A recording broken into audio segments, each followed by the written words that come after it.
Ооба. Шайтан бар экенин билебиз.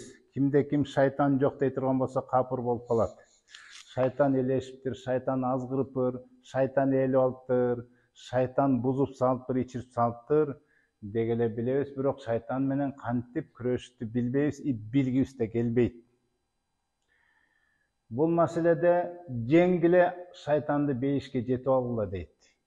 Бул дүйнөдө да жеңип туруп шайтан арылып жеңилдеп алгыла дейт. Эми мен айтарым, эгер шайтан жөнүндө биз билбесек, кантип аны жеңебиз?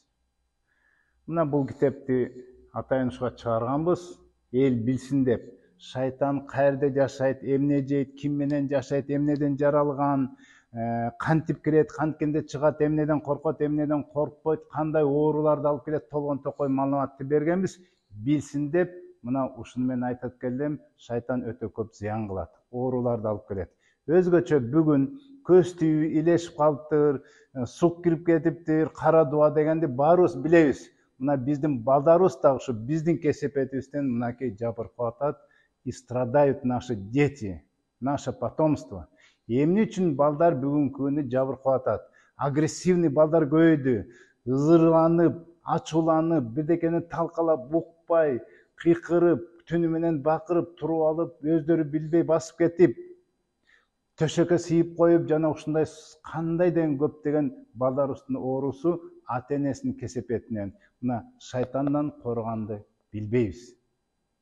Көз тийүү дегенди билебиз, ошол эле учурда канча сук кирип атат, андан коргогонду билбейбиз.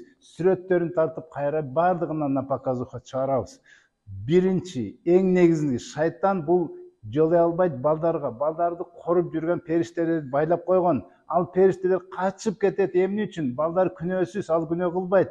Ата энесинин кесепетинен, ата энеси ыплас, музыка угат, арак ичип кырылышат. Андай үйдөн периштелер качып, мынакей качкан периштеден кийин шайтан келип алып, ээлеп алып, ал жерге ээ болуп туруп, балдарга зыян кылат. Андыктан шайтан менен күрөшкөндү билели. Күрөшүш үчүн шайтан жөнүндө маалымат алгыла. Балдарыбызды коргойлу. Ассаламу алейкум.